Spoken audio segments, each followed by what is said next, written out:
I mean, isn't this a guy that we will all want to talk about, especially when we talk about resumes, because everybody is big on resumes and stuff like that. Well, y'all going to be big on resumes and talk about what somebody did for us the sport of boxing and it's competitive. All we do didn't shine away from anything. Then let's give Errol Spence's flowers right now, which I think he rightfully deserves his flowers right now because I mean, come on, Terrence Crawford, Sean Porter, uh, Ugas, uh, who else? Who else? Ugas, um, Sean Porter, Terrence Crawford, Kell Brook, um, and the list goes on. Let me see what we got going on in the comments this morning. Yo, saludos, Kano, man. Saludos. I'm trying to get my weekend thing with my coffee and donut for grown-ups because I just normally do it 5 days a week. So I'm up here trying to get the Saturdays and Sundays in. So this is my first Sunday. So I'm trying to be smooth about it, not be as I normally be, Kano. You know, they didn't gave me a new name. They call me the grumpy OG, man. It's crazy right now. But yeah, we talking about Errol Spence right now and his career and what's next for him. And like I said, I'm not gonna count him all the way out, but for safety reasons right now, I think the man should be talking about retirement or already made the move. But who am I? I'm not Errol Spence, so I'm gonna respect Errol Spence wishes as a fan and just wish the man the best. You know what I mean? And see what happens between him and Fundora. Kano, how you got that fight planning out? Matter of fact, how do the check has that fight planning out? Playing out between Fundora and Errol Spence. Do y'all got Errol coming back and losing to Fundora? Do y'all got Fundora um losing to Errol Spence? Cassandra in the building. Grand Rising love. Grand Rising. Good to see y'all. Some of my people haven't seen in a minute. That's kind of like my fault too. I gotta make sure when I do coffee donuts that I send it out to everybody because I'm doing it from the main channel. None of them want smoke with Charles Conwell at 54, but yeah, I got Spence beating Fedora. A talk about Conwell. A Conwell. I was just talking about him, man, a few days ago on one of my morning shows. I got my eyes on Charles Conwell. He a damn problem. Charles Conwell is a problem. And you know what? I'm glad you said that. I wouldn't want Errol Spence to get in there with Charles Conwell right now. I'm gonna be honest. I'd rather see Errol go against Fundora. I give Errol a better chance of beating Fundora than beating Conwell right now. And some people say you out of your mind, and I simply say, fuck you. You don't know shit about boxing. You know what I mean? What's going on, Opulent LD? Yeah, Charles Conwell is a beast, man. And like I said, 154 is the best division in boxing right now. Anybody that's talking about they the man, and you know they the face of boxing and this and that and the other. If you ain't at 154, I don't want to hear you singing none of that. Because that's the top weight class right now. And that's the most lit weight class in boxing. So that's where I'm at. Okay, I'm not abandoning 35. I'm not abandoning 40. But listen, shorty, I'm keeping it real. I'm keeping it real as a dollar bill. Listen, man, that 154 is lit, and that's where Arrow is at. So how long does he have? And not really knowing, what his actual master plan is. We don't even know how many fights that he's been predicting to have before he actually goes into full retirement. But to be at 154, and we've been waiting for the return of Errol Spence, and we wish him the best when he gets in the ring. But we can't be going out there and giving him more confidence off of how he looked. You know what I'm saying? And look at everything that's been happening since the Terrence Crawford fight. We seen footage here, we seen footage there. He looked like he in the land of the lost. Stranded on Gilligan Island with no profiling or fashionable styling. You know, he looks confused. He has us confused. I would not lie. So this is a real big deal right here. This is one thing that everybody should be talking about in the sport of boxing is Errol Spence and his situation. Because his situation was very detrimental. We can't keep talking about some old bull crap with some old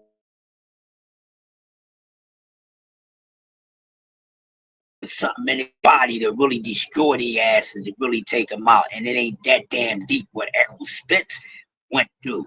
Car accident, another car accident, injury here, eye injury there, this, that, and other. If it's anybody who came close besides they rest well for the people who had passed off in the sport of boxing, but if it's anybody that was close to death whenever they got in that goddamn ring, is Errol Spencer. You got fighters getting in there because they got a drop or something in their body, and literally just a drop.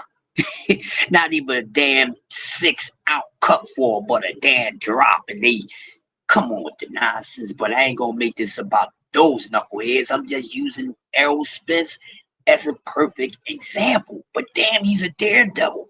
Errol Spence is the evil Knievel of boxing. For those who know about evil Knievel, the last famous stuntman. You grew up in the 70s and the 80s.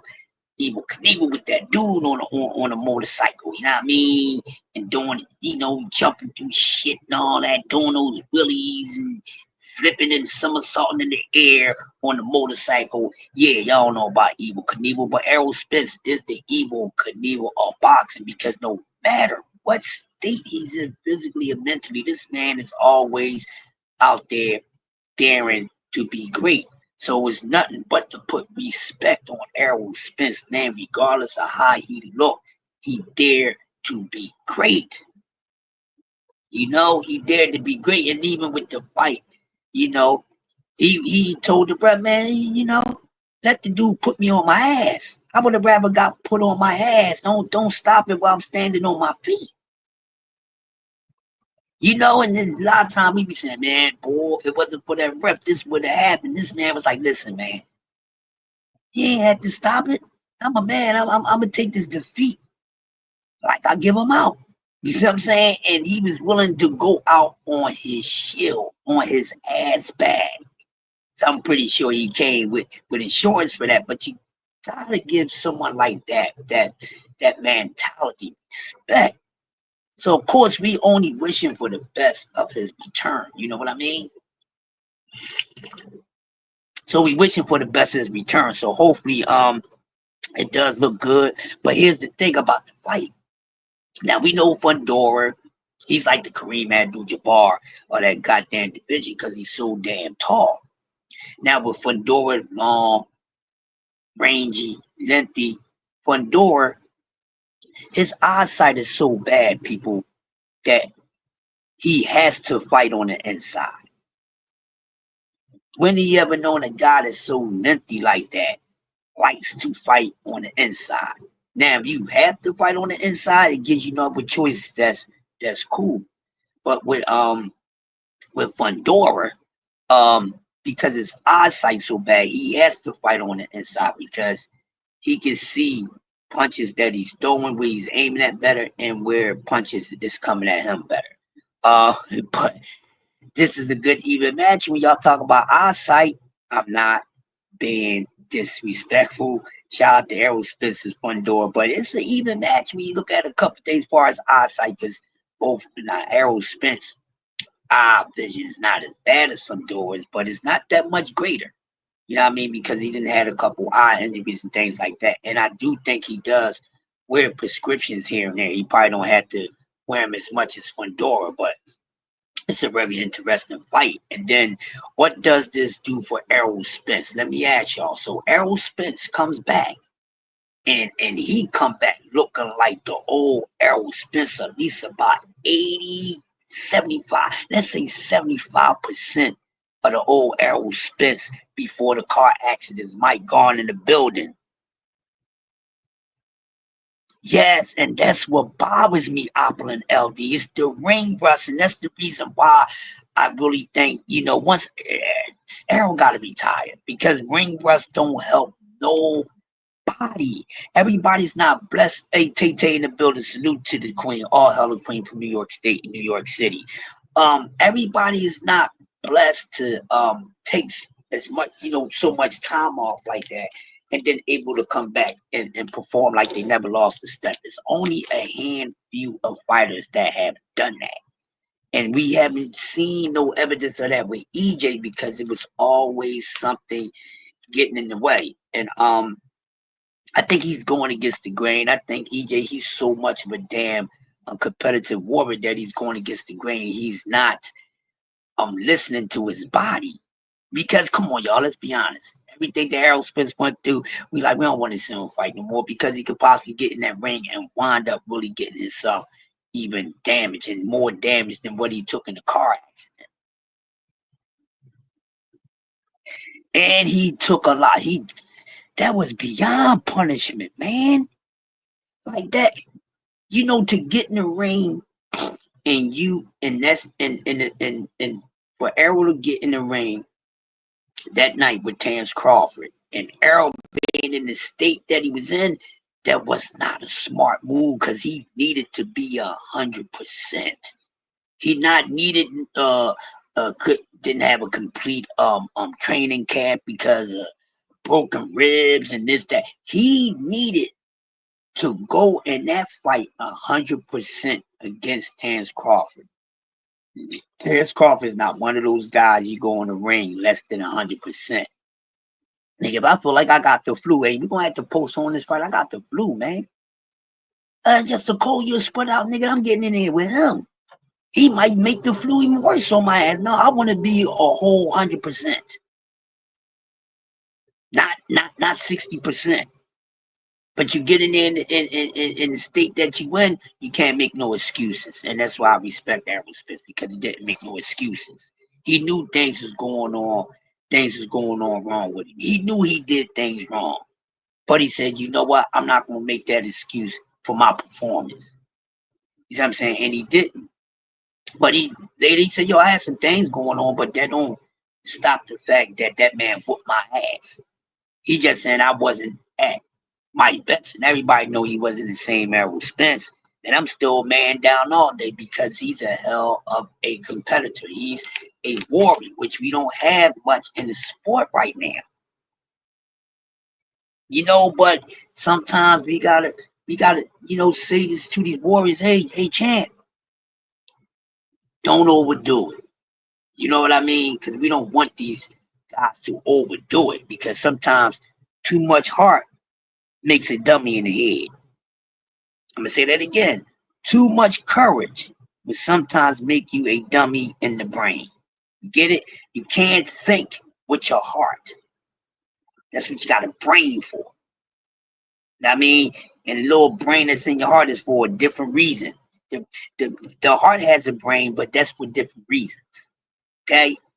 And that's what it is. But damn, I can't wait. And like I said, I think it was the right call for him not to challenge for a belt. He got to work his way back up to it, people, just like anybody else. Thank you, Define Irony. And he definitely got to work himself up. And it doesn't diminish or blemish his resume. He's Hall of Fameish. He's going into the Hall of Fame once he retired. Just like Terrence Crawford. I think they both gonna be first ballots when they come up. They might even go in at the same year. Crawford may go in a year before Errol, but I'm pretty sure whenever they go in, they both gonna be first ballots. And I think they rightfully deserve to be that. Because they definitely was the two best welterweights of their era. Hands down. I didn't see nobody beating Terrence Crawford outside of Errol Spence. I didn't see nobody beating Errol Spence outside of Terrence Crawford. I had them both beating everybody else. Too bad we didn't get to see Terrence Crawford and Errol Spence whoop on goddamn Keefe Boo because I wanted to see that so bad. I wanted to see it so bad. The WB still is on the line. Just the WBO isn't. Okay, all right, so it's going to be for one belt instead of two. All right, cool. All right, bet. I wasn't sure. And I kind of thought that, but I wanted to go with the one I didn't know. I mean, that's all. I knew about one that wasn't on the line. Okay, so this one, the WBC's in play. Well, you know what? That WBO makes sense. Come on, people. I don't care what weight class it is. They still say whatever Bob ordered. Okay, yeah, I don't care what nobody said. Body work, what's going on, bro? Body work in the building. Body work. I need you to do me a favor. We gotta get body work up here, man. I gotta get body work up here to talk some boxing with me, man. Gotta get body work up here. A great job on your show last night, body work. Great show. I'm up here talking about Errol Spence, as you can see, um, the title right now. And hey man, what you think? What you think? And I think I'm gonna have to get BBO. Hey BBO, drop the link just in case anybody wanna come up and cook. Um, there go my brother BB. Oh, what's Khalifa? What's happening, man? What's going on with you, man? You know, it's Sunday, man. You know, I need a co-pilot with me, man. I don't want to talk to my goddamn self all the time. I know I can do a 5 hour show by myself, but I don't like to rock like that. What's going on? What's going on? What you got to add on? About Errol Spence. Um, what you got to add on to about it, BBO? Let the people I know just I what you. just I just think with Arrow is what it's always been, man, a story of what could have been. He did well, but I just wish he kind of would have. But as we all, I wish he could have made a couple different decisions, man, because he really cost himself probably being one of the greatest of all time. I think because after he fought Sean Porter, he would have got so much better. But life happens, and we seen this young man, you know, come through a window, no broken bones, through the grace of God, and get back in the ring. But he never was the same. That's almost like you can almost play that sad music of when he fought Sean Porter. I mean, your biggest victory. Then the next that same weekend, you go through a windshield at 100 something miles an hour. So then you get hit by some kid who stole his parents' car. I mean, if he didn't have bad luck, he didn't have any luck. But Earl Spence, we all love him.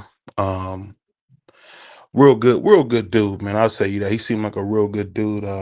I've only got to see him once, but he one of those fighters who will stop and talk to you and show you some love, man. So we love Errol, man. But man, I think Fandora's gonna beat the life out of him. He gonna beat the Texas T out of him. Um, it's not a smart fight. I could just really see him. People don't know this about Fandora. Fandora's a monster. I seen Fandora punching Lubin, and Lubin looked like one of them. I don't know what you call them little blow up dolls used to have back in the day. Them little Ninja Turtle ones you could bend and pull and push. I mean, he's gonna beat the curls off of Arrow, and I just hope that when you get this solid tail whooping, man, that he go home, go back to the farm, and bake some cookies with his kids, man, and lead a fighting to the young brothers, man.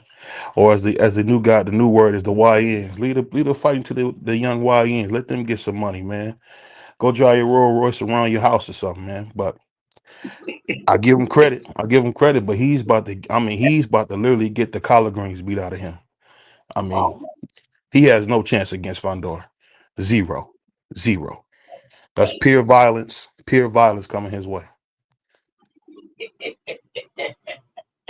well, damn, I was trying to get Arrow a little bit, you know, hey, but you know what? I can't disagree with you because, like I said, I'm the type of guy that's always going to be fair. So they only as good as their last fight. And forget his last fight, he ain't been looking good between everything else. You know, we've been seeing videos of workouts and he missing, knocking down goddamn trainers, punching trainers. I mean, that happens every once in a while, but Hmm. not in that fashion. You know, normally it happens by accident when they in the heat of it because they have the camp and it's just rolling to happen, but Errol just looked lethargic, man. You know, he looked like his equilibrium is off, and these is things that we have to worry about. So I understand what BBO is meaning by it. And even though I want him to win, I'm not saying he's going to win because he can get his ass handed to him, people. So, I'm wishing him the best. But right now, yeah, I want him to win, but I gotta go with my boxing mind. Now, who you think is going to win and who you want to win is two different things. Y'all always confusing that, but that's why we here to straighten y'all out. Now, Fundora may F him up. But see, here's the thing, right? We know Fundora likes to fight on the inside. So that's the only way to fight because it's eyesight. Even though I Errol never thought of Spence, that. I never thought of that. yeah, That's a good point. I never thought of that. he's a blind fairy, people. That's why he fights on the inside. Nobody never really called it out. And the first time I said that was on KQKC show. He was like, well, Fundora's blind as back, like to fight on the inside. And I waited a couple of seconds. I'm saying, I'm going to see if anybody peep why he likes to fight on the inside. Because we know tall fighters who can work they infinite range, man. They ain't fighting on the inside. Unless they just good all the way around the board. But they can keep your ass under this stick. Hey, that's where your ass is going to be at. Ask Tommy Hearns. Ask all the fighters that kept those dudes on the end, on the outside, and probably could fight on the inside, but their vision is good. Fundora has to do that, y'all. He has to do that. But even though Arrow is broken up and everything, that's still not a smart tactic for Fundora because Errol Spence is a hell of an inside fighter. We got to peep out what's still good, what he does good, you know, and I think he can have better, more success than Erickson Lubin did when Erickson Lubin was having success until he wound up getting caught. So it's a hell of a gamble, and I love to see what's going to happen. But yeah, if I gotta go with somebody, of course I'm going to favor Fundora right now because, like I said, we don't know where Errol Spence is at mentally and physically. And you know, it is what it is. It is what it He is. about to get hurt in there, man. And the sad thing is this: we see Fundora with the big ass glasses, like the owl from the Tipsy Pop commercial, and we laugh and we kind of joke, but he goes in there and disfigures people. I mean, you can laugh at the owl with the Tipsy Pop glasses. This brother goes in there and beats people to death. I mean, they come out looking like Emmett Till. Excuse that morbid comparison, but they come out looking bad. I mean, look at, did y'all see Lubin's face? Did you see Tim Zoo's head? That big tall joker, man, he likes to beat you to death. He looking to take your life. And it's almost like I feel like Adrian on Rocky. You can't win. You can't win. You can't win. Hey, he can't win, bro. He can't win. There's no chance. Forget punches chance. There's no chance. And I'm gonna tell you why. If you wobbling and stobbling and training, just wait to just you know what I mean. You know what I mean. We had never seen Tim Zoo look like that. Tim Zoo was Right. bleeding like a pig, but not only that, Fundora was landing some of the hardest shots on this dude. You know what I'll tell you? Fundora is everything people think David Benavidez is. That's what Fundora's that guy. I mean, I'm gonna be honest with you. My favorite fighter is Jamel Charlo, and I highly doubt Jamel Charlo will ever touch the ring against him or that big scary Russian dude that beat the life out of Tim Zoo. Because some dudes you can't beat. It's just that simple, man. You can't beat them all. I mean, Sugar Ray Leonard told you that. You see, he kept his ass away from what's my dude's name from Cincinnati? I don't know why I'd be having brain farts lately, but the one we always compare Tank to. What's that guy's name, man? Oh, The Aaron Pryor. Aaron Aaron Pryor. Pryor. You Yeah. see Leonard kept his ass away from Aaron Pryor. I mean, All of some the some four dudes you kings gotta leave did. alone. Go ahead. All the four kings did. Ain't none of Bachman. the four kings. None of them. Only Tommy 40-minute ambushes. They didn't fight as pros. So the four kings, the other three four kings, just like Sugar Ray, they didn't fuck with Aaron Pryor. They ain't go Hey, nowhere near him. cause he They didn't dude, go nowhere near him. he was a buzzsaw. He was a buzzsaw and he was beating the brakes off people. And I'm telling you, and you right. Thanks, salute to my man, Define Irony, man. Um, bro, it's some I'm put like this. Errol Spence, if he don't need the money, I would ask Uncle Al, please take him out that fight. Cause he about to get effed up. It's about to be nasty. And then we all gonna be crying talking about, man, Errol, man, we just wanted you to look good. No, it's over. It's just I like ain't it gonna was. It was just like it was when I was a kid and I watched Space Jam and I cried because I thought Michael Jordan wasn't gonna get home.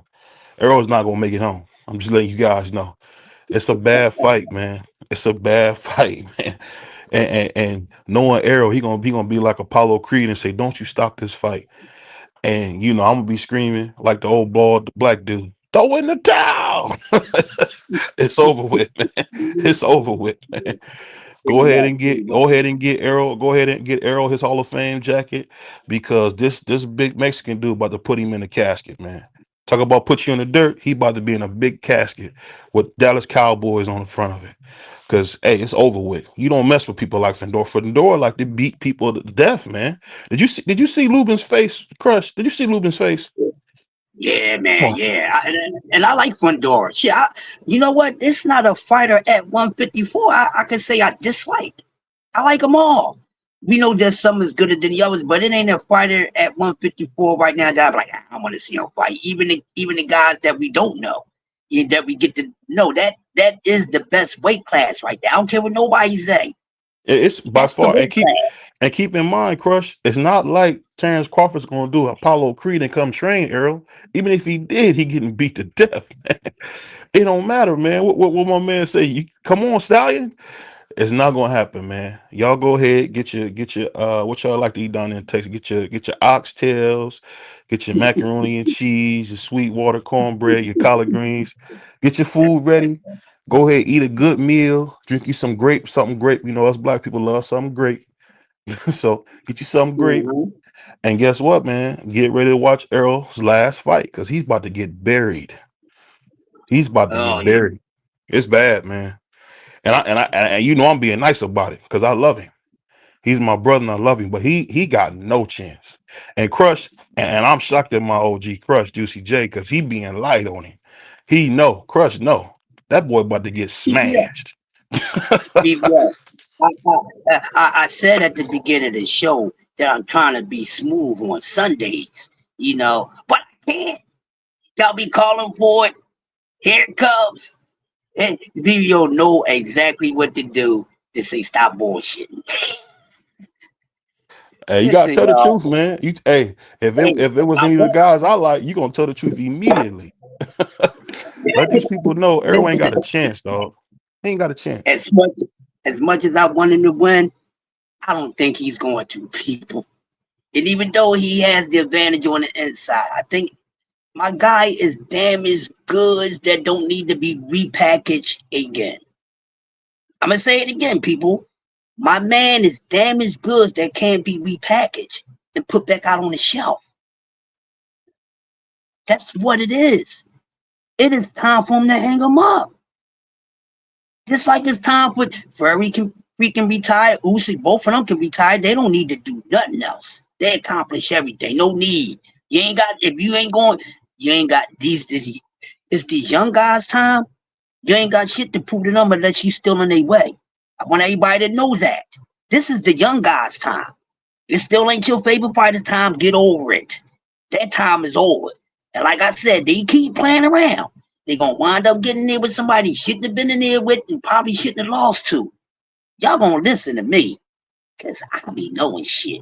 But Errol gonna get beat up, man. I fear. Hopefully he looks better than what he did when he was in the ring against Terrence Crawford. That's why I want him to be at least at the highest percentage he can be, outside of Terrence Crawford, you know, because I don't think 100% exists in Errol Spence anymore. That got beat out of him multiple ways. Car accident, eye injury. Need I say more? And all those, and definitely the car accidents and Terrence Crawford. That's enough alone. Let's say Errol would have went into this fight with all his faculties right and still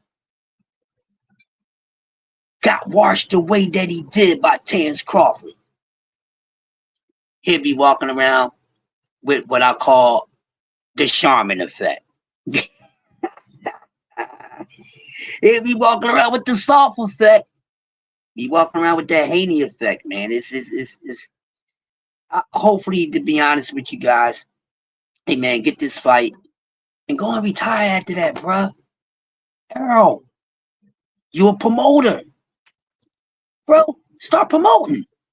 You remember that When fight? is You remember that fight when Ali fought Trevor Burbick yeah, hell yeah, yeah, of course I do. and Trevor Burbick was trying to hurt him? I'm trying to Hmm. tell you, Fundora is going to try to hurt him. Fundora is an animal. I know y'all see them big giant glasses look like soup cans, but that dude is vicious, man. No, I Because like Power I'll be Fernando, honest. I'll be man. honest. If you beat my son the way he beat Lubin, I'm going to get my baseball bat. It's that simple. I'm going to get my bat, Crush. You ain't gonna beat my son like he beat. Did you see how he looked? Come on, man. And Earl can't get out the way. Oh, just think about it, Crush. Now let's go to our boxing mind because I don't know where my OG Crush is at. Somebody kidnapped him. I don't know where he's at. But Crush told me this best. Hey, your boy ain't got a chance. Your boy ain't got a chance. When I said I wanted Teal to fight Bud Crawford, my man Crush made sure. Guess what, BBO? Your boy ain't got a chance. And you know what I said? I'll accept that till I see it. But we know Earl ain't got a chance. Come on. He's Prize finished. backstage. He's finished. He's finished. So, like I said, whoever kidnapped Crush, please bring him back home because this guy I'm talking to is not the Crush I know. I'm looking for my man Crush because we know this dude is finished. What did the Puerto Rican always say? D Free, he's completely done. He's completely But done. well, right now, Crush has been abducted by Elon Musk security for something. They'll bring you back in a minute. But Elon Musk heard about what this brain contains. So I'll be back, y'all. They need parts of my brains to try to explain some shit that man hasn't been able to explain yet. But I'm back quicker than fast, goddamn Earl. You gonna get fucked up, Earl. Excuse my language, it's Sunday. Earl gonna Mm-mm. get his ass kicked. I got to be honest. I'm not optimistic. I don't do none of that. Faith ain't knowing. Stop saying you gotta have faith. Faith ain't knowing. It's just a another form of confidence. That's it.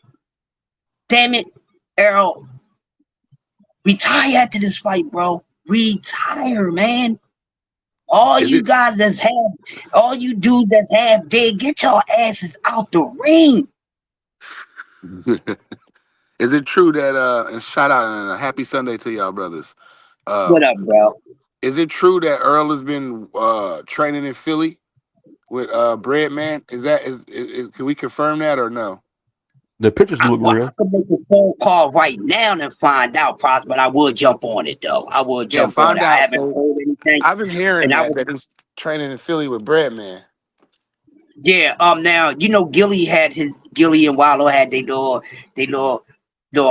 amateur fight. Doing for the people in the Yeah, city. It turned out to be a good success. Now, real quick, the shit about the shooting, that yeah. they wasn't shooting at the Delaware cops. He found out that they was out there, giving them hell, the cops and stuff like that. So they was hating on and shutting them down, but it They was was hating. successful. But I It was heard hating that hard. yeah, a lot of people I know went, and especially a lot of guys that's a part of different gyms and stuff like that. And I did hear something. Somebody was telling me something that one or two guys was talking about that he was supposed to have been training with Bread Man. I mean, and I know these guys is liable sources, but later on today, I am going to call somebody direct who numbers I had, and they can tell me exactly. But if so, that's a good trainer for him. But Hey, I don't know how much not it's not going to right help him, now. man, because Not what's left it, of him. Not what's left of him. listen, nothing can save him right now, BBO. I don't It's care over. who you. I don't care who train him. I don't care if it's Bomac. It could be fucking Albert Einstein. I don't care. My guy is done. And see, I don't have a problem with saying that because my man did Shout an out to my excellent. guy. Shout out to my guy. I gotta tell this quote. I'm sorry to interrupt, Crush, but I No, remember you good. You back good. in the day back in the day when your boy BVO was selling cars before I got in the manager, whatever. I remember a lady came up to a salesman and said, "I want this particular payment," and my man with the most googly eyes in the world said, "You know what, man? You're gonna need Jesus Christ to come get off His throne and get you to that payment." So I'm gonna tell you this, man. Unless Jesus Christ come and hop in Errol Spence, we ought to see angels in the outfield where the angels hopped into people's bodies, dog. Errol about to get hurt bad, and he about to get smashed in front of his pretty wife and those beautiful kids. Man, that's the bad part. He about to get smashed in front of his family. Remember when Tony Harrison got knocked out in front of his kids and just laid in the ropes? That's gonna be your boy Errol, man. He gonna just lay in the ropes, man. You gotta know when it's over with. What that lady tell my boy AB? That's over with. That's over with. So I mean, I if think you he wanna should take a go up, tune-up, BBO. I don't think that he should jump right in there with Fondora right away. Because the longer the he should fight take a gets, retirement. He should take a retirement prize. That's the what he should longer take. the fight doesn't have a date, a legit date, none of it. So the longer that Earl is out of the ring, the worse it gets for him, bro. I don't understand what his people in the corner saying. Look, Earl, let's take one of these. Let me put you in there with a junior middleweight, you know, and let's knock them cobwebs off, and then 4 or 5 months later, jump right back in there. Because this staying out of the ring 2 years, 2.5 years, that's not the move, bro. The move is to go ahead and go back to Texas, ask Shola to fry your fish hard, and go watch some TV. That's what you need to be doing. Go We feed don't the know that. cows. We Go y'all feed the like to throw him chickens. away. One fight, he get beat up. Y'all Hold, want to throw hold, him hold away. on. You tried to throw Tim Zoo away, and he didn't get He beat got bad. smoked 2 times, and everybody wants to overrate Tim Zoo. Tim Zoo's a monster like his dad, man. That's all it is. But I'm not. It's not about Tim Zoo. It's about brother Errol. And I say this about Errol because I don't want nobody to think I don't love him because he's my brother. But you know what? Errol had a good run. I remember I used to run with a group of cats and one of my homeboys. Man, I'm not gonna say his name. We don't get no publicity. But he said one of the funniest things I ever said. Ain't many people that can beat Earl. And I said, you know what? I agree with you, bro. The Earl that we talking about is gone. It's just like you know what it'd be like. You remember when Michael Jordan came back in when he was 100 years old and was missing dunks with the Wizards? That's what's gonna happen to Earl come back. Even if he win, which I highly, highly doubt, he gonna look like dog crap. Y'all seen Django? Remember that dude was up in the tree and said, "I won every fight you gave me." But guess what? He about to be half dead. And as my grandmother said, rest in peace to my granny. She said, if I'm half dead, get me out of here. Don't have me in here half dead. That's a true story. My baby said, don't have me here half dead. Get me out of here. And when she got to looking half dead, she got up out of here. And I think Earl should get up out of here, man. Ain't no use to just laying here half dead, bro. This ain't no Marie. What's that lady, Mary Shibo? This ain't none of that. Get out of You the way. crazy. Get You out of the crazy. way. It's some young, hungry guys like Emiliano Vargas. It's a lot of guys like Abdullah Mason, Ishmael Mason, Tiger Johnson.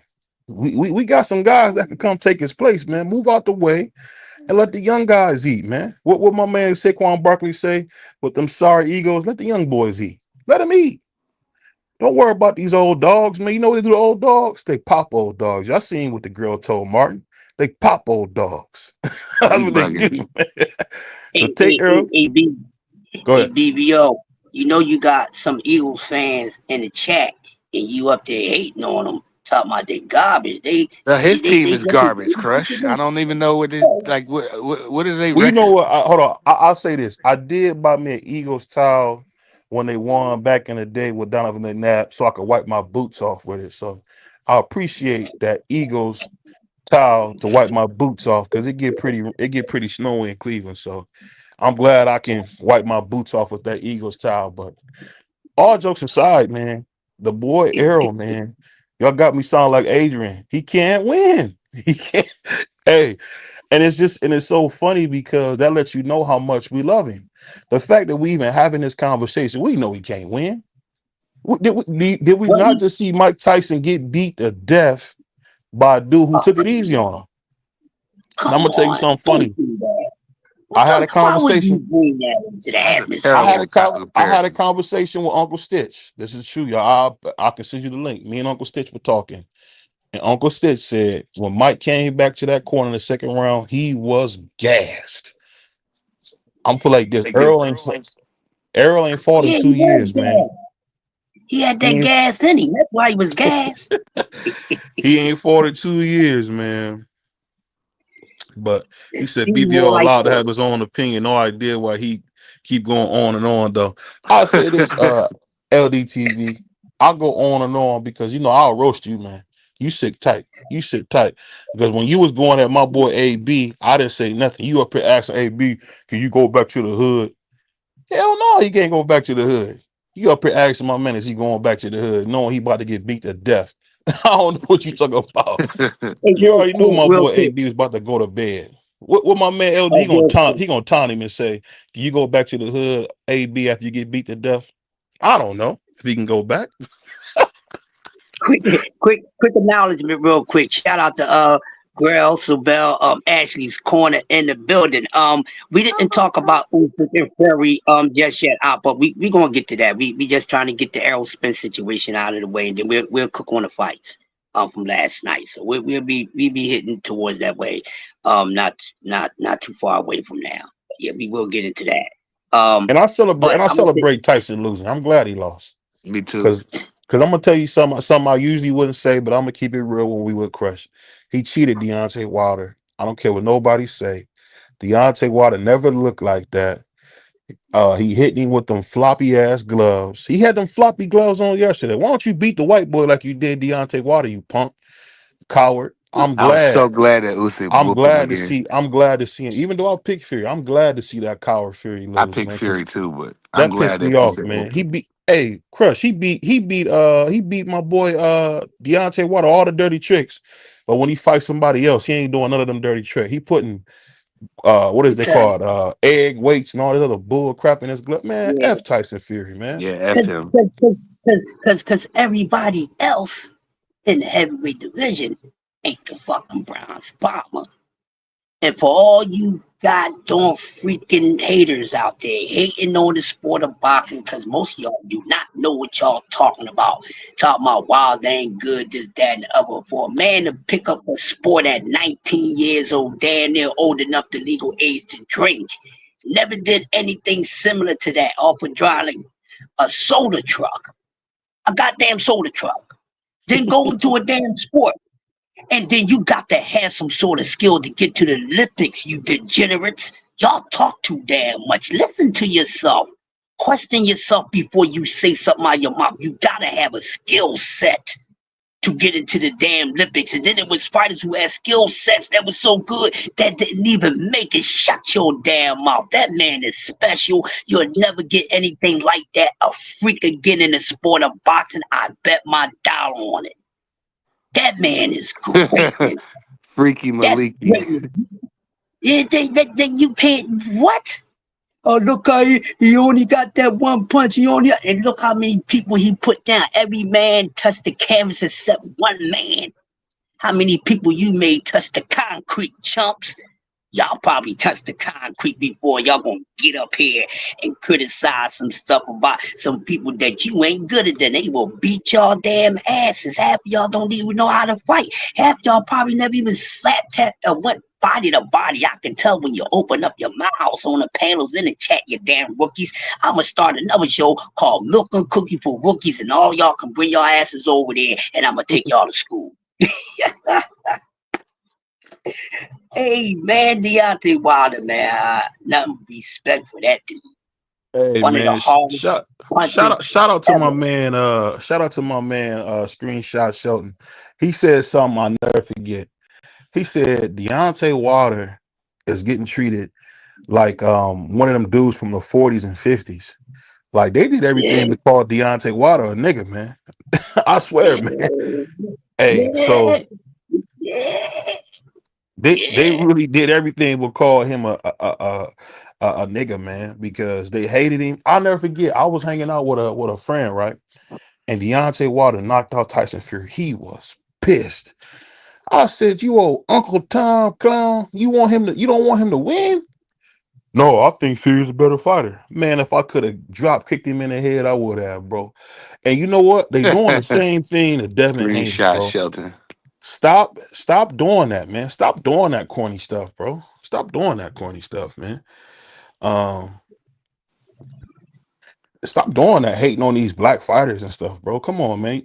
They get enough. And I'm gonna be honest with you. I love Devin Haney, but man, Bill, shut up. Shut up, man. Go back to pimping or something, bro. We don't want to hear you every week talking about it. You up here making people hate Devin. Devin's a good dude, man. Good Muslim brother, man. Seems to be a decent person. I don't think he had no kids out of wedlock yet. He doing better than a lot of us, bro. So shout out to Devin Haney and stop treating him like he Deontay Wilder. We know y'all hate blacks. We know y'all hate blacks, but that's okay. We love y'all, Hey, man. speaking, go ahead, Prodigy. You But was gonna say something, bro? Nah, I'm tripping off BBL. He tweaking. Go ahead. Oh well, we having fun Sunday, man. We gonna Yeah, make for sure. everybody Happy early. Sunday to the chat. Now I don't want to talk about fighters who's inactive, ain't doing anything. But there we go. since BBL brought it up, I will say this real quick, and I ain't talking about none of these dudes this week. Don't ask me to talk about it. Don't bring them up. If you bring them up, I'm gonna smoke your ass. All right, and we gonna stay on the topic that it is. All right, listen, but real quick, um, speaking on Bill Haney and the Haney situation, I'm gonna say this because I've been very observant of it for a while, and I probably spoke on it once. But I'm gonna tell you something. Devin Haney whole demeanor, how he handled the situation with Ryan, that was more his damn father, yo. I'm because I know the kid is better than that. But when you not thinking with your own mind and you letting your daddy, run everything for you, grown. I think if he had a different, if he had a real trainer, I'm gonna say that, not a different trainer, because Bill ain't a goddamn trainer. Fuck what y'all saying. If he had a real trainer, I think he would have never went about that fight with Ryan the way that he did. We're not talking about what Ryan had in his body. Okay, we're not talking about that at all. That don't matter. All right, Go Devin ask still Nina. got to stop crying about that shit. Tell I Nina to want to hear make it nothing for about you. it. And I think he would have handled it better because first of all, his damn trainer wouldn't have went out there and tell him trying to become something that he's not. His Yeah. trainer would have made sure that he was even a better version of himself that night against Ryan Garcia. His trainer would have prepped him to be better than he was against Lomachenko, against motherfucking C class. Goddamn, he would have made sure Dad put on the best performance of his life prior to the goddamn opponents that he fought and beat. His jab would have got sharper. He wouldn't have been keeping the hand down. He'd been keeping the hand down for a minute, people. Let's just be honest. He just wound up getting caught with it. Okay, Yeah. because nobody was equipped enough to do it. And then when Hopefully, somebody did brother do it, Nate can clean some of that up, Crush. I seen him training yeah, with Nate Jones. Ain't that his name? Nate Jones from yeah, yeah, Mayweather's camp. Maybe he can yeah. tighten some of that stuff up. He's still young. And I think that the most part, I think his father is not right for his career. That's the damn problem. And that's why he's getting all this slack and everything else. Now, few things, the way he moved, some of the ways he moved, I blame him. But this overall stuff, being a crybaby and getting a goddamn what we call that uh, uh um a goddamn cake, a merit cake for merit. What type of shit is that? That wasn't good to do that to your son, dog. That Well, wasn't he good. got He him just pretty went for it. far, but I Yeah, thought yeah. toward the Oh, end, well, he, I kind of do agree with you, Crush, that he kind of started like taking him like because he took him far. Like he got undisputed, youngest ever. He made major accomplishment, won a couple big fights. But I think once he started winning, that Bill kind of like really got on the high horse, and then he kind of started saying a bunch of stuff and doing a couple things that I was questioning about. But overall, I think he's done a good job with his son. I'm gonna But I say feel you this: though. is it Bill that got him there, or was the teachings from other goddamn coaches? I think it was a And just, collaborative effort. I think it was a little bit of Bill, a little bit of coaching, a little bit of this, I a little think bit of that. I, I think it was a little I bit of would this and a give little bit of that. I give Bill credit business wise, but strategy wise, fuck no, bro. Yeah, not for that fight now. I want to see Devin. If Bill wants to keep talking and making everybody hate him and drawing all the attention to Devin, do that. But let Devin get in there like with Nate, some of these good trainers, and let him go in there and clean up some of the mess he need to clean up. Then you come back out and then you be better than ever. Because I truth think be he did, told, Michael Garner. I think he's working with Nate Jones from the money team from Mayweather's gym. yeah, he was Nate working Jones with is me a there. pretty Yeah, solid trainer. yeah. Mayweather, the Mayweather them got a lot of good trainers in there, Yeah, they man. A do. lot It's of a good bunch of them. trainers. Some of them A we lot, never even a heard their lot. names. they just Yeah, was all some of them. behind Uncle Roger because I think Nate was Floyd's body man. And Yeah, he was if you behind look at Robert. Yeah, old Devin, Devin is a carbon copy of Floyd. He's just not as talented. He's like baby Floyd as far as how he approaches the game, but he just ain't got the skill. But I don't know. I'm praying for him, man. But Well, his dad got to shut up, bro. Got to. because truth be told, real quick, and then y'all can go ahead and cook. Remember, I was taught my three the hard way when they was all three those guys, him, Shakur, and Tank was there under the jump. He had a fucking dream team. He could have been the best promoter ever. He could have surpassed all those guys. He could have surpassed Don King and all of them if he had these three dudes. And my whole thing is, told dog, I want the best for all three of those dudes. I want these three dudes to go ahead and dominate the sport because that's what I was looking for. I'm pretty sure some other people was thinking that too. They were just afraid to say it. But can you imagine if they all would have been under that management, right? Floyd didn't need nothing else. He ain't need no extra. He could have really freaked these three dudes out, man. Mm-hmm. And then at the end, let them do them. Let them grab everything, and then the match that most makes sense because you won't have to worry about waiting. Then you get two of those three to bang it out for the biggest fucking money, and maybe the third one might get a piece of it. But he could have dominated. None of these dudes would have been crying about money and none of that shit. He had in his fucking hand. I wish I would have had all three of them up under there. Bill, you wouldn't have went Yeah. off on your own that fast. I would have said, yo, rock out with me for 2 years. Learn some of this shit. I'll make a deal with you. I'll be your promoter for 2 years, and after that, then you go and be on your own. You might need to learn something else. I would have did that. I think but I like what they did because they said, fuck it, I'm gonna do for self. I do respect them for that. But sometimes you gotta do for yourself with a little bit of help sometimes. With a little bit of help. You know what I mean? And that's how a lot of people wind up that did do for self, but they wind up with a little help. You see what I'm saying? So it's an awesome thing, but I want the best for the kid. I just against the coward act and stuff and all that. Be a man.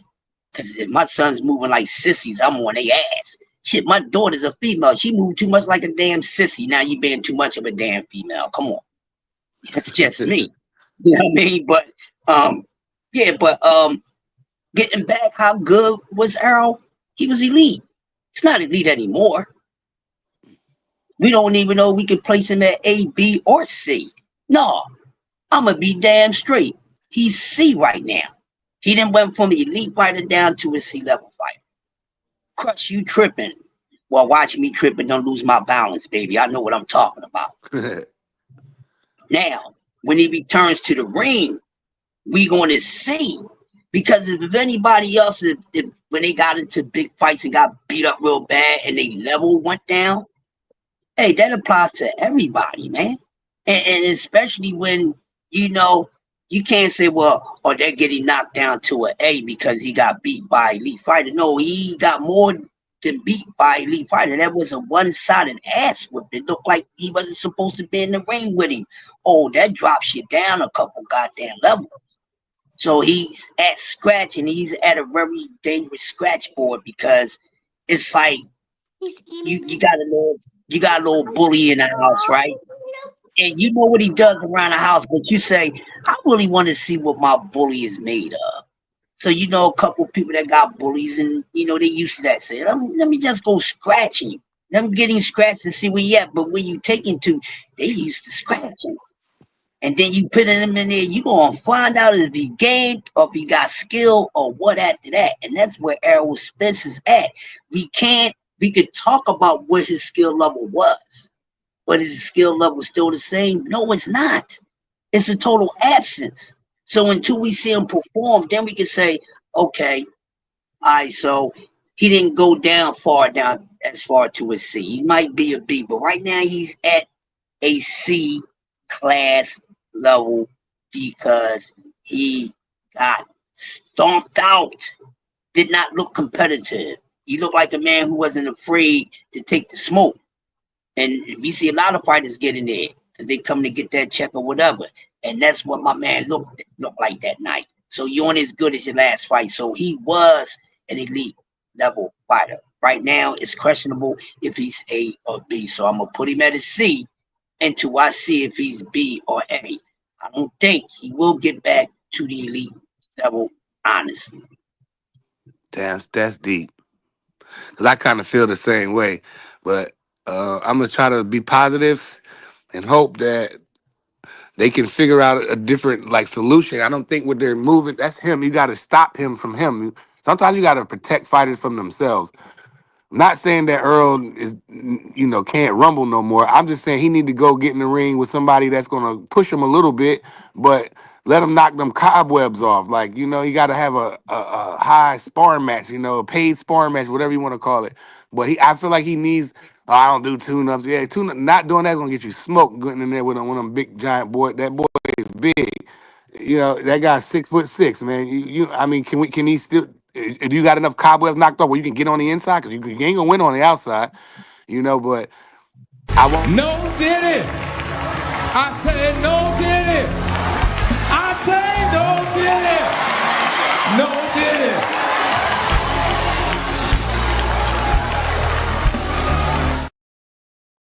We got to Oh, thank Pastor BBO for the drop, but like I was saying, we don't know what Earl's going to look like because we haven't seen him in a while. And like OG Crusher said, the last time we seen him, he got stomped out.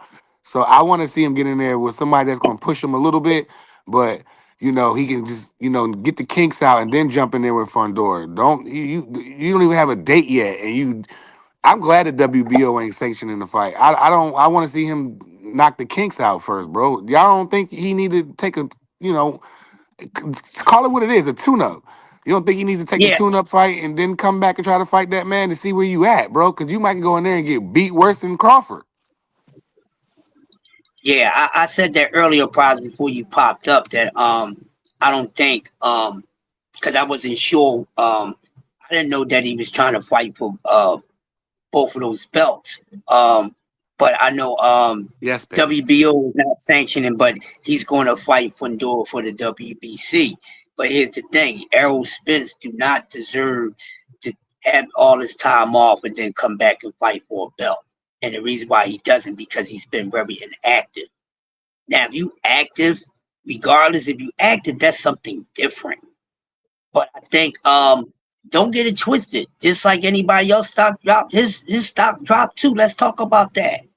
See, I'm the one to talk to about these things. It ain't nobody else. I'm one of the very few. you think his His stock stock, dropped? of course it did, BBO. If anybody else stock dropped because they got stomped the hell out, so did his.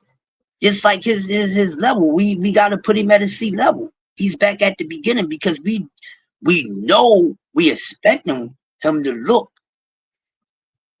We expect him to get his ass whipped. Even though some of us Yeah. saying we want him to win, but we expect him to get his ass whipped.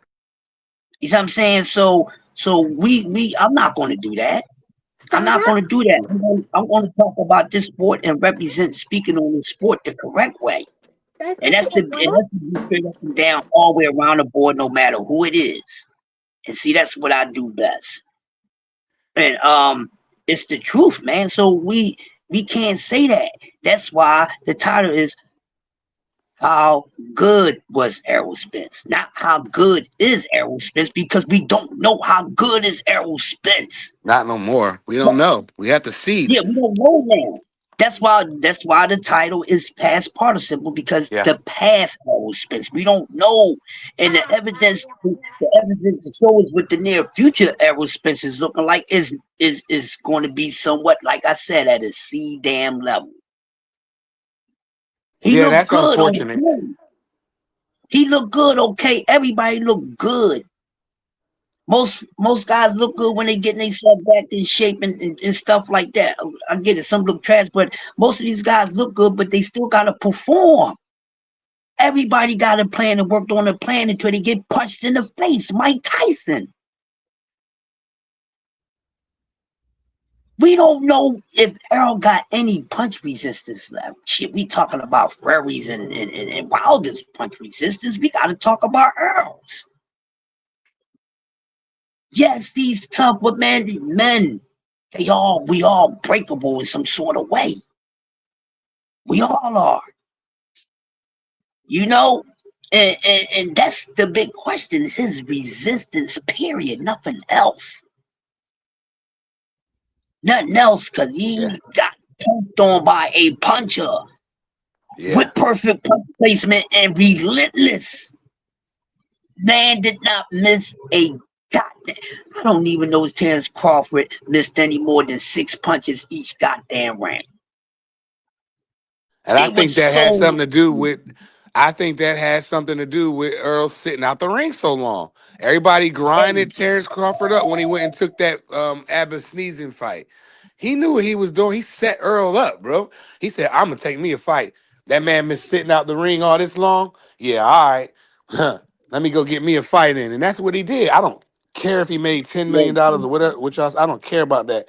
All I care about is that man had got another fight in and and I thought that played a part in that destruction that we saw. He sat out the ring. How long did Earl sit out the ring when he fought Bud? Shit, almost 2 years. And Damn near, now then like you a jump in year. there. Then you can't make the weight. We all know you can't make the weight, and then you went and made the weight anyway. You probably tortured your body to do it, and then you got in there and got exposed for sitting out too long, being inactive, and Bud Crawford was active. If you go look at when he fought Errol Spence and then go back to the Abyssinian fight. How long was that of a turnaround? Not much as Earl, so Earl got to stop that, bro. That sitting out the ring that's the boxer's worst thing. That's worse than them drinking and smoking. Yes, it is. And then all the things he was doing in between, the partying, the drinking, he had to, fight with that stuff and and everything else. That plays a major part. And definitely when you um is recovering, and he never really fully recovered people because it was always something else or even multiple things wrong with Errol at one time, and too much on the body. So we don't know what his punch resistance is going to be like, man. After getting punched on like that, and then you wasn't even 100%, but your heart was 100%, your courage was 100%. But far as him, as far as everything else, it wasn't 100%. Not even his mindset. Just his courage was 100%, but everything else was not. No matter what the situations were, some of those things was not his fault. Some of those things was his damn fault. We know Earl was out there chucking the job and then effing up. He even admitted it himself. But we can see it, smoking, Cheech Chong and Snoop Dogg and all that shit and stuff like that. You can't do that when you're trying to get yourself back into the sport. So when you're doing that just as much as the everyday person who don't have to be in that type of, they not in that profession to where they gotta have their body right always to compete, then you're going to start feeling and looking like the average person when you get in that damn ring. And it did not look like two elite fighters that goddamn night. That's facts. I agree with Michael Gardner. I think that would be a good fight. Lubin. He been kind of inactive too. So, you know, I think he should jump in there with another top junior welterweight, man, instead of a super middleweight or super welterweight or whatever. But I don't think he should do that though. Crush, man. I think that's crazy work, man. I respect him for it, but that's you gotta play smart with your career. This is your career. This is your body. This is your health. Right. That's true, and I agree with you wholeheartedly, Prize. He dropped out, but I agree with Prize very hardly, and this was a good topic that brother BVO came up with, and we're talking about it because how good was he? Now, how good is he, people? We don't know, and we must be honest with him. Got to start from scratch. Got to start from the beginning, sea level, until we see where he's at. But it's a dangerous fight. I even said that a prize backstage. Be right back. Okay. Say be right back. Um, but yeah, that's what it is, and I'm hoping he can be. Well, I know he's not going to be the Errol Spence he once was. Bud took everything out of that man. Everything that was left in Errol Spence, I don't think a quarter of that is going to be there. We really had to look at the deepest end of the situation, and to be anxious and want to get to a moment and have a moment to where you want to fight for freaking legacy, but you have so many things in between happen, and then come that night where you should be the best version of you, you simply are not. Doesn't have anything to do with your damn opponent, because they ain't supposed to take it light on you. So, um, people, how y'all feel about that? This is what it really is with Errol Spence. If it was anybody else in this situation, saying the same thing. So I'm wishing the best for him. I don't want him to lose. You know, I want him to win, but I don't even want this man to be in the sport too damn long, people. But I'm not going to rule out there's a possibility that we can see some freak by nature stuff. I'm always uh, expecting the unexpected. So anything can happen. But based off everything that we took note of leading up to this conversation now, far as reality wise, it don't look too good. But far as your faith in the fight and everything else, that's different. You know what you want for them. But what we want for them and what we want them to be, guess what? That don't even matter. Him getting in the ring and showing us where he's at, that's the only thing that's going to matter. What else you got, PBO? I'll ask you this, man. Speaking of that, with the new division going on, how do you think these new promoters are affecting boxing? Because I think Turkey's business model isn't sustainable. What you think about that? I never got your opinion on that. To me, they all effing up right now. I've been hearing about that. You know, everybody talking about the promoters and stuff, but they ain't really impressed me. They ain't really impressing me. The only thing I'm worrying about is the damn fighters. I don't care who's putting it on, the zone, the ozone layer. I don't care. PBC, ABC, XYZ, the zone, whatever. Matchroom, Queensberry, Blueberry, Raspberry. I don't care about none of that. The only thing I care is about the matchups. And whatever those promoters is putting these fights on, that's what I'm going to watch. You don't never hear me talk about what PBC is. Y'all don't certain things y'all don't hear me talk about in the sport of boxing because that shit don't matter to me. Why should it matter? F the network. I mean, as long as you broadcasting, I don't care. As long as you ain't putting up no garbage. I don't care. Okay, it's two fighters that I want to see fight each other. I don't care who's putting it up. I don't care. I don't care who's better. I don't care about Bob. I don't care about Al. I don't care about them. The only thing I care is these dudes give me some fights I want to see, and that's it. Who's the best out of them? I don't give a fuck. Excuse my language. I don't care. I care about the sport, watching it. Don't get into the business part of it because it's too damn janky. And I don't like to argue about the business part because just like the other parts, y'all don't keep it real. And I know enough to talk about the business part. Yeah, I read stuff and all that, but I don't talk about a lot of stuff. Don't, because it doesn't concern me. And I don't think it's a good conversation for me to have. Maybe someone else can do that. But I do what I I, do. So it's just topics I don't touch. I'll tell you this: it's just sad because when you watch boxing, I feel like some of the best guys don't get an opportunity. And like you talk about accolades, some guys just never get opportunity at accolades. So I'm Yeah, definitely I'm definitely at the point now where I feel like we got to be more honest about what we're seeing. Um, and I just think that what we're seeing is really a deterioration of the sport. The sport is in a bad place, but we as fans, we kind of helping it go along. But every fight is a freaking going out of business sale. Only only people that's being consistent is the zone. So shout out to the zone, shout out to ESPN. I know we give Al Heyman a lot of flack sometimes, but dog, it's because we spend it. You can't be broke and be a boxing fan. I'm gonna just say that right now, Crush. You cannot be broke and be a boxing fan. So let's be honest, we all spend a lot of money on boxing. We don't notice it because we enjoy it.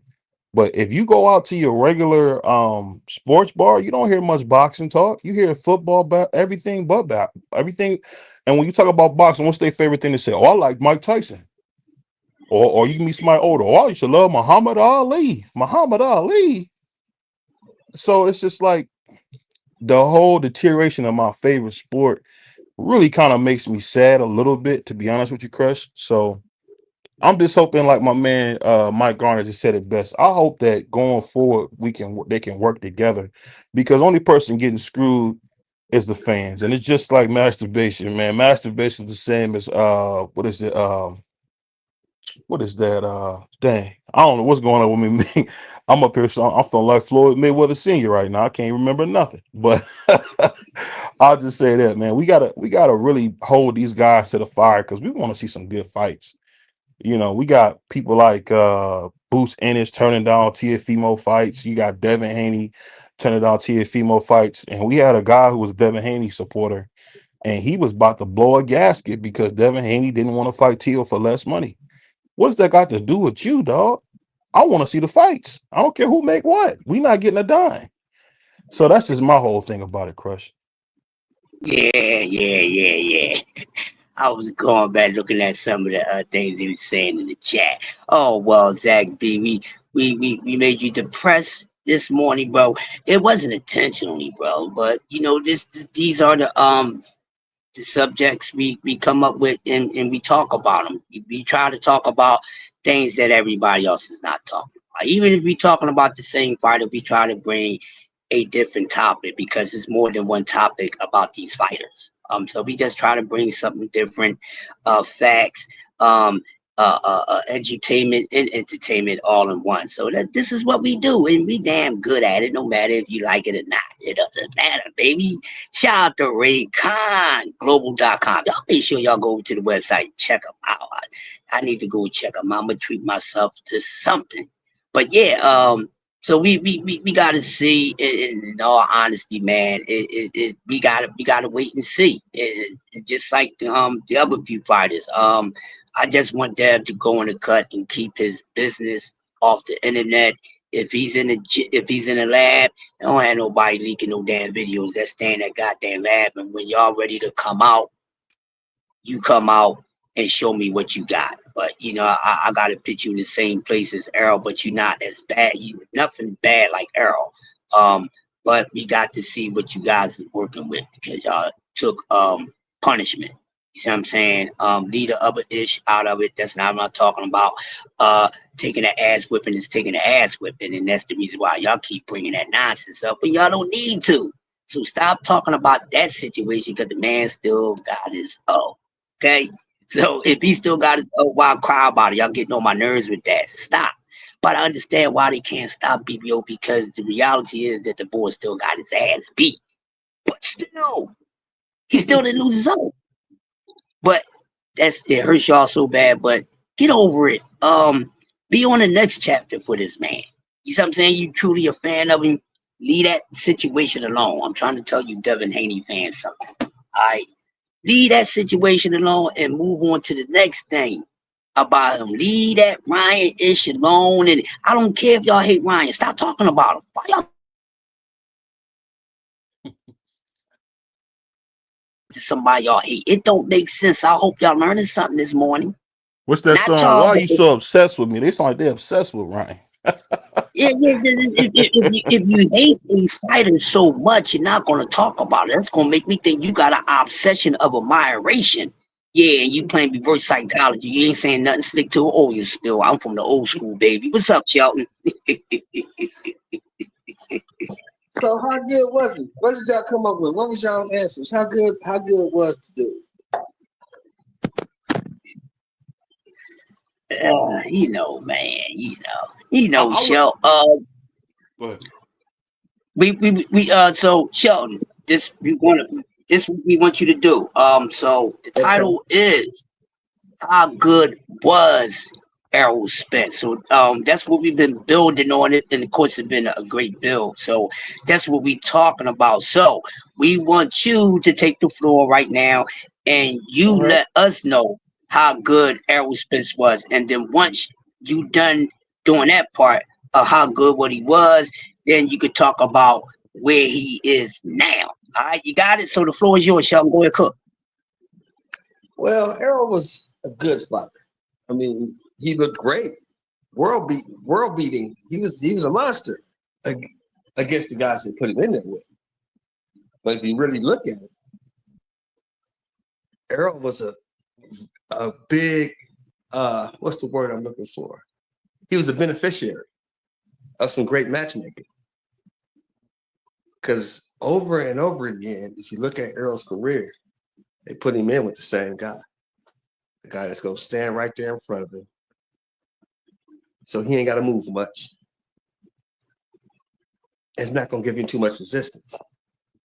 And the times they did put him in there with somebody who could actually give him some resistance, Porter, Crawford, you guys saw what happened. So, I think Earl was a decent fighter.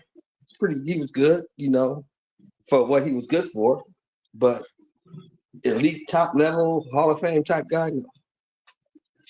He did some great things, what he had. To me, him and Wilder's the same guy. Creative matchmaking made him look a lot better than what he was. Where he is now, well, as you guys saw, no sanctioning body will sanction him because he's been out of the ring for over 500 days. So I think he needs to go ahead and just count his money, live out the rest of his life. You know what I'm saying? Because he don't want to fight no regular dudes. He wants to fight for titles, and nobody's gonna sanction you because you've been out of the ring too long. So you in limbo. You can either retire or take some lesser fights, and I don't think his ego will allow that. So I think he should retire. Cool, that's a cool. great point. Great point, Mr. Shelton. Great point. Now, well, he answered both questions in one. Basically, if y'all was paying attention to his cook, which was a good cook, Mr. Shelton. And I think, and I would say some things that you missed. And the thing is, what I was saying, where he is now, he's at sea level. And the reason why I say that because he got in the ring with another elite level. He was elite level. He got in there with another elite level fighter, and he did not look like he was elite at all. And you don't get knocked down just a notch after a performance in a defeat like that. Because if that applies to anybody else, then it applies to Errol too. And we know what Terrence Crawford done to Errol Spence. We know Tyson Fury and Deontay Wilder took the very last best out of each other. And what was left of Errol Spence, after everything he took himself through and went through, you think Crawford didn't beat that shit out of him? You out of your mind. So forget all the optimistic stuff and all that. He was that at one time. Is he that now? F to the no. Like Grand Puba said, F-U-C-K spelled backwards, spelled cuff. And he's cuffed up, people. He's cuffed up. And we won't know until you get back in the ring. Nobody gets a pass. You only good as your last performance. And the man ain't been looking good. He's been looking healthy, but he ain't been looking good. So forget all that nonsense. If you're a true Errol Spence fan, you will be speaking the same way that I'm speaking. You know what I mean? Because I'm going to be real about it. And I think he is done. And just like brother BBO said, he got Fundora beating him to death. We don't know.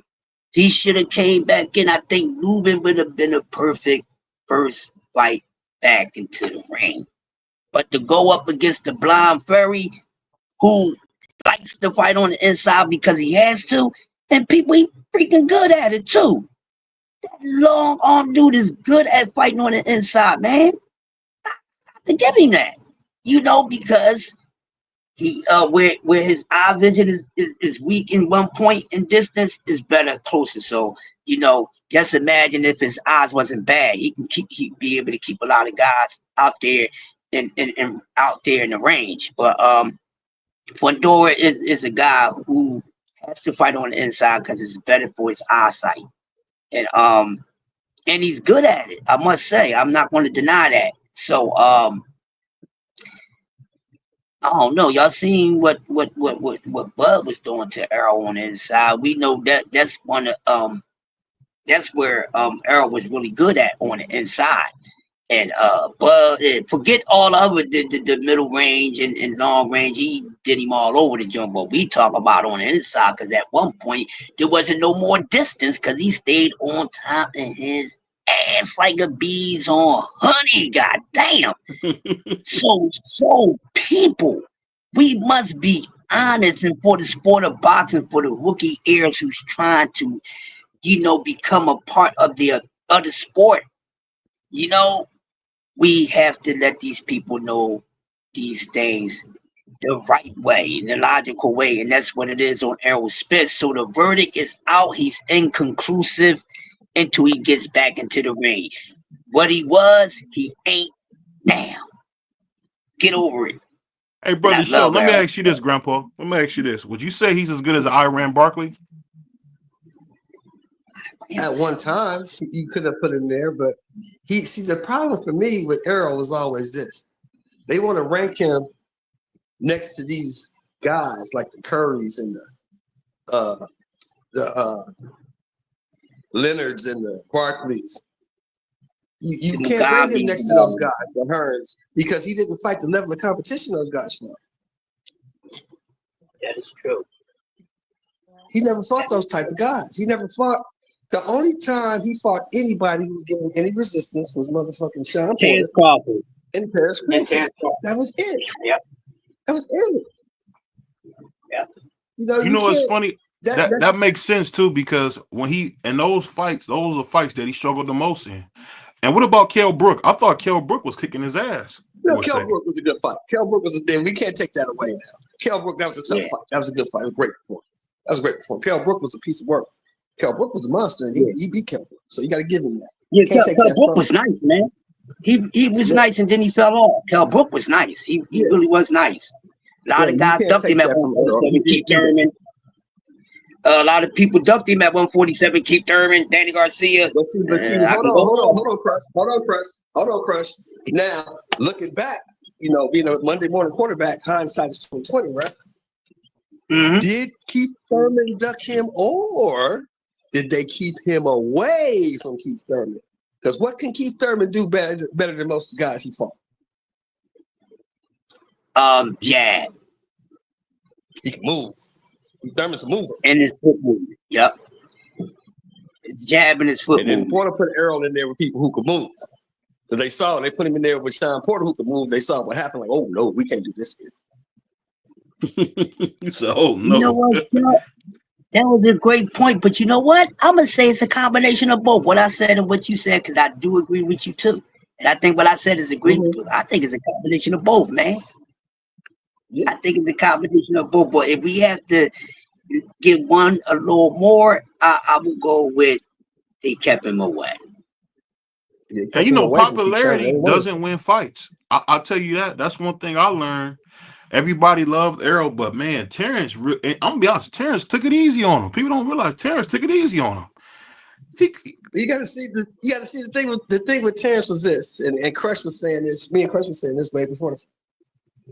When you've been in there, when you started at 35 and you worked your way up from 35 to 40 and from 40 to 47, that means you fought a whole lot of styles. You fought every damn near style that's out there. You fought tall guys, short guys, fast guys, big punching guys who could move, guys who was bullish. You fought all kind of guys. So his level of experience and knowing what to do in different situations was way above Errol's. Plus, one of Terrence's biggest attributes is adjusting on the fly to what you do.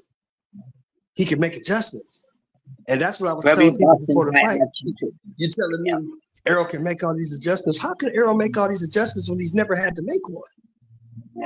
He only fights one way. You just seen Terrence fight going forward, going backward, moving laterally, knocking dudes out, going backwards, knocking dudes out, coming forward. You seen Terrence do all kind of shit. Box, punch. You ain't seen Errol do one thing. You just seen Terrence Crawford start off fights sometimes leading with the jab, and then you seen him start off leading with the fucking hook. Right. Yeah, I mean, but yes, he fought every style it is to face in boxing. So a lot of people wasn't paying attention to that, and that played a big part, man. And wow.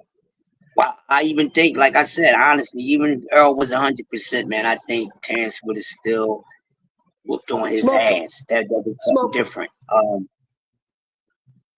Smoked him. He was a better fighter. Yeah, he's better. He's a better fighter. Yeah, he definitely is. I always thought he was the better skilled boxer. But like I said, you already know, Kishel, we cooked on it plenty of times. I just needed to find out who was the best out of those two. I took Earl. I was wrong, but I ain't mad because he lost to one of my favorite fighters, and he lost to an elite fighter. What the fuck I'm gonna be mad about? I lost some money, but what I'm gonna be mad about? That shit ain't about nothing. You know what I mean? I fought with both of those dudes. They my guys, and I never even thought about those dudes fighting each other, especially. But then I'm like, damn, I really don't want to see this fight. But fuck, they gonna rumble though. Shit, it happened, That's what happened. So there it is. But people, the verdict is out on EJ, man, and he's half dead. Okay, he's a dead man walking. In that ring, man. So I know he's going to try to be the best version of himself that he can be. Don't know how successful he's going to be in that, but we already know Fundora is not coming to play with Errol Spence Jr. and rightfully he should be that way. So I can't wait to see this fight. We already know where Fundora is at, what he can do. Oh, you didn't hear me. You didn't hear what I said. You didn't hear what I said. The fight's probably off, bro. Oh yeah. I didn't hear you, none of them sanctioning bodies will sanction it as a championship fight because Errol been out of the ring for too long. So I thought the WBC was. That's the last thing I heard. So they decided to do the same thing too? No. Okay, cool. You've been out of the ring for over 500 days. You got to fight somebody else first. So if he don't want no tune up, then tune out of boxing and retire, EJ. Tune out? Yeah, I said it, people. Tune out. EJ, get over your ego, dog. They don't want you going in there. They don't want to be responsible for you going in there and getting killed. You've been out of the ring for over 2 years, almost 2 years, bro. You've been out of the ring since July 29th of 2023. This is damn near 2025. We're not sanctioning that shit. We're not doing that. Hey, and I say this. Now, Devin Haney, who's never went through this shit that Errol Spence went through. If he somewhere got to start from goddamn scratch, you damn sure before him, Errol Spence fans, listen, gotta keep it real. If you're not gonna keep it real, you're bad for boxing talk. You know what I mean? Gotta keep it real and keep it an even plan, and that's what I do. Sometimes some people gonna like it, sometimes they're gonna hate it, but I'm doing the sport by the right thing. I mean, we trying to push this sport back up into the major market league, I got one question. I got one question, Chris, before we get out of here, because we've been going on almost 2 hours. Who wins that fight? Prime Keith Thurman versus Prime Terrence Crawford at 147. Who wins that fight? I got Terrence Crawford. You too, Sheldon. Crawford. Y'all say it's so easy. Like y'all remember Keith Thurman? Listen, real quick, DBO. Listen, Keefy Pooh was that boy at one time. Keefy DeBarge was that dude at one time. I liked him. He was at one time he was the guy to beat. But it was always Terrence Crawford a weight class down, and my folks brought that to my attention. My folks said, yo, I think Terrence Crawford probably be the one that beat Keith Thurman if he was up at 147. And I said, huh? He said, yo, think about it. So me and my uncle sat there. I was thinking about it when he threw on a fight, and he threw on Crawford versus who was it at 140 that when he beat up on Ndonga. And then he was like, just look at his style, look at Keith Thurman. He said, yo, Keith is good, but Terrence Crawford is more naturally skilled. And he said he got more dog in him. And I'm like, yeah, he's a hyena. So yeah, from that point on, I said, yo, if they ever fight, I got Terrence Crawford beat me.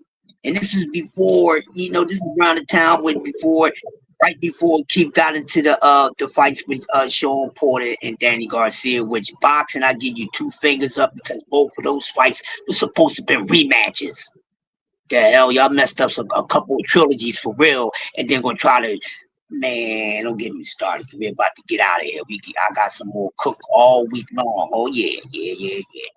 I'm on the boxing. Terrence was always the better fighter. Terrence was meaner. Terrence was longer. Terrence was a better boxer. I mean, Keith Thurman didn't have the advantage in nothing. He didn't have the advantage nowhere. Too doggish for him, man. Too doggish.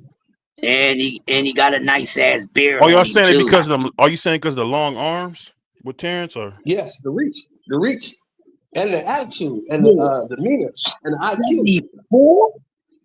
74 inches. Keith was what, 71? He's 74 inches at 5'8". God damn. Yeah. But that's like Floyd. So that's why he looked like Floyd sometimes. Okay. Yeah, I got you. Just for an average height, I said that before.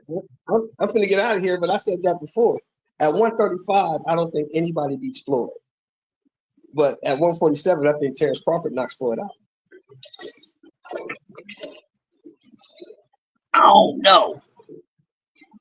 Beating? Yeah. But stopping? Floyd got a hell of a beard, Chief. Floyd's one of the best beards out in that sport. Ain't no stopping you stopping, Shelton. That man got a hell of a goddamn beard, my man. Now Crawford had some goddamn listen to what I'm about to say. Now Crawford can crack. We talking about Floyd who got a fucking chin, dude. I don't care how you feel about it. He got a chin. He got crack. Now Crawford had a little more shit on him. Now Crawford had some old Julian Hart Jackson type of shit on him. Then we talking a different story. G-Man McKellen type of punching power. We talking a different story. He probably needed more in his punching power. I think he knocked Floyd out with the accumulation because of the reach. Floyd will never be able to get to him. Shit. We talking about one of probably the best IQs in boxing, bro. Are you serious? Yeah. I love Bud. I love Bud's IQ, but it ain't fucking with Floyd's. I would take Floyd at 35. I don't think anybody beats that Floyd. That version of Floyd was a monster.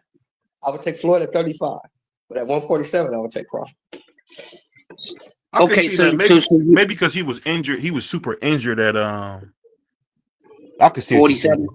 Yeah, I could see what you're saying. He was real injured at 47. You know what?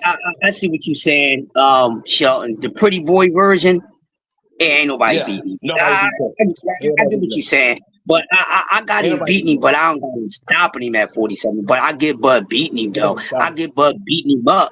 I see Bud putting a Miguel Cotto performance on it, but being more successful. You understand what I'm saying? But stopping him, maybe technically, that is possible. Definitely possible, but I definitely got him beating him. I see Crawford going to Floyd at 147, but what was that fight? I'm gonna give you a perfect one from back in the day. Let's say when Terry Norris, when Terry Norris fought not Simon Brown,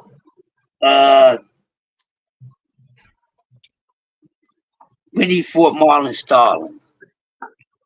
It'd be like that. And we know what Marlon Starling did to Terry Norris, who was a complete animal at that time. And Marlon Starling came with some ish, boy, was on his ass, man. And that's what that fight would be like. He was all on Terry Norris' ass. Like he was on Terry Norris' ass so fast, like he started carrying Terry Norris. He's like, no, I don't want you to go out. I want you to stay out. I'm gonna beat your ass until my muscles get tired. And he was beating him at he whooped everything on. in the ring, bro. Yeah, Definitely, yeah, he whooped on. He definitely. whooped on Norris. He Yeah, whooped on yeah, Norris. He hell did. yeah. Yeah, hell yeah. That's what put him on. That's the fight that put him on the map. Actually, when he whooped on Norris. Like, Yep, yep, yep. That's what put Marlon Starling on the map, man. Yeah, man. Y'all better go back and watch and watch some old Fox and you new school rabbits. Y'all can I always hated Marlon Starling's style. I always hated his style, man. That was just me. I hated his style, bro. why? Because he was so hey, long for a welterweight. Yeah, it looked like, you ever see that Street Fighter game? He used to be like that Yeah. African nigga, man. He'd be across watch the him. ring, boom. He's down Slim. I used to hate watching Marlon Starling fight, man. I used to watch all his fights when I first started, doing this historian and stuff. I'm like, this nigga on the other side of the ring punching you from the other side of the ring.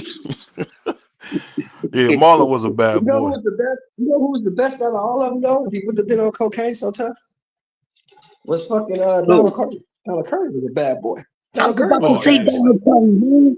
I was about to speak on Donald Curry. Yo, Don Curry was a beast, baby. Yo, Him and he Empire both, was man, didn't do good because of oh, that cocaine, bro. Donald I didn't say Curry was that.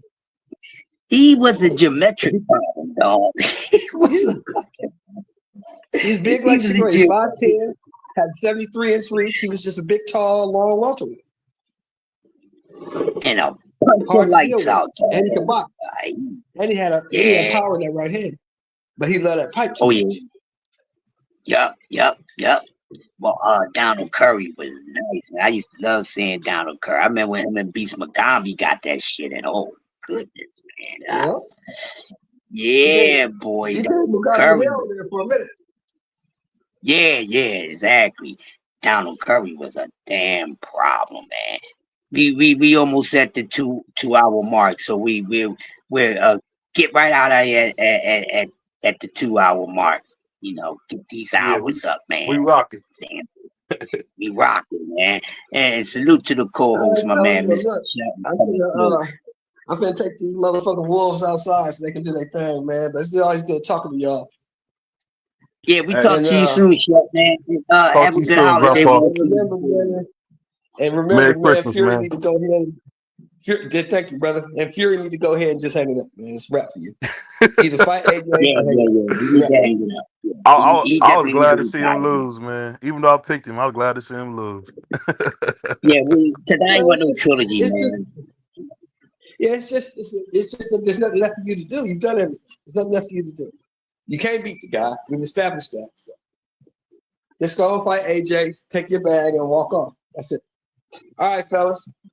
All right, All man. right, peace out, yeah. Yeah, man. Hey, he brought up a good one. Donald Curry, man. Yeah, Donald Curry was bad. I was about to Hey, say Donald Curry, man. So he was thinking what I was thinking. we got. You know what, man? I definitely want to. You know what I'm gonna ask you to do on Monday, man. I want you to cook on two things, man. I really What's that? want you to cook on LL Cool J and Cool G Rap, who had the bigger influence. I'll definitely want you to cook on that because I was talking to somebody about it, Ooh. but I think Cool G Rap has more I knew influence you than was LL. going to say that, BBO. And people, I'm not going to tell you the reason why he said that. Y'all come in Monday for coffee and donuts for going up, and y'all going to find out who's the most influential, and it's going to surprise some of y'all. I'm talking too much, so yeah, we're going to talk about that. We appreciate everybody coming through. We going to be rolling this goddamn. We rolling 7 days a week, man. So just look out for us. And also before we go, shout out to our sponsor, RayconGlobal.com. Go over to the website and look at some goods, man, and buy some nice things and everything. Some extra things to have for the holidays and after the holidays, because holidays we do holiday shopping and we do after holiday shopping. I'm damn sure I'm gonna do some after holiday shopping because I did enough holiday shopping, but it never stops. Holiday season over the And I'm gonna break say something time. controversial before we leave, man. Jesus wasn't born on Christmas on December 25th either. So all y'all He people, damn sure wasn't. He damn sure wasn't. And then if anybody want to go to school on that, just let us know. We can cook on that too. We can cook on anything besides this great sport of boxing. Anything you want to cook on, or we'll come up with different stuff, music, history, whatever y'all want.